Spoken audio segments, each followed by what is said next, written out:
ഇന്നത്തെ ദിവസം ഒന്ന് ഭക്തിസാന്ദ്രമാക്കിയാലോ? ഞങ്ങളിതാ തൃക്കളിയൂർ ശ്രീ മഹാദേവ ക്ഷേത്രത്തിലേക്ക് പോവാണ്. ഇത് മലപ്പുറം കീഴ്പറമ്പാണ് സ്ഥിതി ചെയ്യുന്നത്. ഇത് പുരാതന കാലം തൊട്ടുള്ള ക്ഷേത്രമാണ് കേട്ടോ. അതായത് നമ്മൾ ബ്രിട്ടീഷ് ഭരണകാലത്ത് തൊട്ടുള്ള ക്ഷേത്രമാണ്. ഈ ബ്രിട്ടീഷുകാർ ആദ്യമായിട്ട് ഡൈനമിറ്റ് പരീക്ഷിച്ചത് ഈ ക്ഷേത്രത്തിലെ ഗോപുരം തകർക്കാനാണത്രേ. അത് ഈ മലബാർ മാനുവൽ എന്ന് പറഞ്ഞിട്ടുള്ളൊരു ബുക്കിൽ പറഞ്ഞിട്ടുണ്ട്. പിന്നെ ഇവിടുത്തെ ശ്രീകോവിലിനൊരു പ്രത്യേകതയുണ്ട്.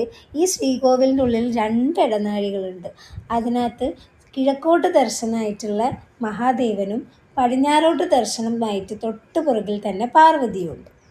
ഈ ക്ഷേത്രത്തിന് ചുറ്റാണെങ്കിൽ ഒരുപാട് മരങ്ങളുണ്ട് കേട്ടോ. ആൽമരവും പല ടൈപ്പ് മരങ്ങളുണ്ട്. നല്ല രസമാണ് ഈ ആൽമരത്തിൻ്റെ ചുവട്ടിലൊക്കെ പോയിട്ട് ഇരിക്കുക എന്ന് പറഞ്ഞാൽ അറിയാലോ, നല്ലൊരു തണുപ്പും നല്ലൊരു പീസ്ഫുൾ ആയിട്ടുള്ള ഒരു അറ്റ്മോസ്ഫിയറാണ്. അങ്ങനെ അതാ നീലോടിനെ കണ്ടില്ലേ കുറിയൊക്കെ തൊട്ടിരിക്കുന്നത്. ഞങ്ങൾ തൊഴുതൊക്കെ കഴിഞ്ഞ് പുറത്തേക്ക് വന്നപ്പോൾ അതാ നീലൂട്ടൻ്റെ കുഞ്ഞ് ആൻറ്റിയാണ് കേട്ടോ അത്. അതായത് ബിജോൻ്റെ അനിയത്തിയാണത്. ആ മാല പിടിച്ച് കളിക്കുന്നത് കുഞ്ഞാൻ്റിക്ക് അത്രയ്ക്ക് അങ്ങോട്ട് ഇഷ്ടപ്പെട്ടില്ല തോന്നുന്നു. പിന്നെ അതാ ഞങ്ങൾ ചുറ്റും പ്രദക്ഷിണമൊക്കെ വെച്ച്. അപ്പം ഞാൻ പറഞ്ഞല്ലോ ആൽമരമൊക്കെ ഉണ്ട് കണ്ടോ, ചുറ്റും നിറയെ മരങ്ങളാണുള്ളത്.